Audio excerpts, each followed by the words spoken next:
Hello నమస్తే, welcome to your and my favourite channel dear శీర్షిక. ఈ రోజు ఒక బ్యూటిఫుల్ మోరల్ స్టోరీతో మీ ముందుకే వచ్చేసాను. సో ఆ మోరల్ స్టోరీ ఏంటో చూడాలనుకుంటున్నారా? అయితే డెఫినెట్లీ మన డియర్ శీర్షిక ఛానల్ని సబ్స్క్రైబ్ చేసుకోవడం మాత్రం మర్చిపోకండి. సో ఇంకెందుకు late, let's start our show dear శీర్షిక.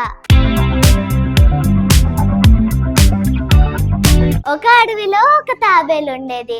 ఒక రోజు సాయంత్రం అది నీటిలో నుండి బయటికి వచ్చి ఒడ్డున నెమ్మదిగా అటు ఇటు తిరగసాగింది. అంతలో అక్కడికి ఒక నక్క వచ్చింది. దాన్ని చూసిన తాబేలు వెంటనే నీటిలోకి వెళ్ళాలనుకుంది, కానీ నక్క దాన్ని చూడనే చూసింది. వెంటనే తాబేలు కాలు తలను లోపలికి లాక్కొని కదలకుండా ఉండిపోయింది.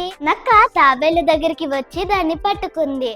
పైన డొప్ప గట్టిగా తగిలింది కాబట్టి తాబేలును తిరగవేసి మూతి దగ్గర పెట్టింది. ఇలా నక్క తనని పరీక్షించినంతసేపు ప్రాణాలను అరచేతిలో పెట్టుకొని ఊపిరి బిగబట్టి కూర్చుంది.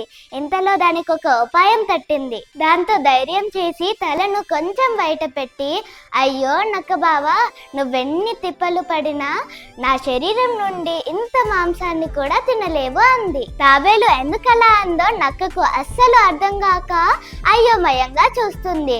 తాబేలు అంటుంది, నా శరీరం తీరే అంత నక్క బావా, నా శరీరానికి కొంచెం గాలి తగిలినా నా శరీరం గట్టిగా అయిపోతుంది, అలాగే కొంచెం నీరు తగిలినా నా శరీరం మెత్తగా అయిపోతుంది. కాబట్టి నువ్వు నన్ను తినాలనుకుంటే నా శరీరాన్ని నీళ్ళలో ముంచి ఆ తర్వాత నన్ను కడుపారా తినచ్చు అని అంటుంది. అసలే జత్తుల మారినక్క మహా తెలివైంది కదా. తాబేలు చెప్పిన మాటలు విని నమ్మనట్టుగానే తల ఊపింది.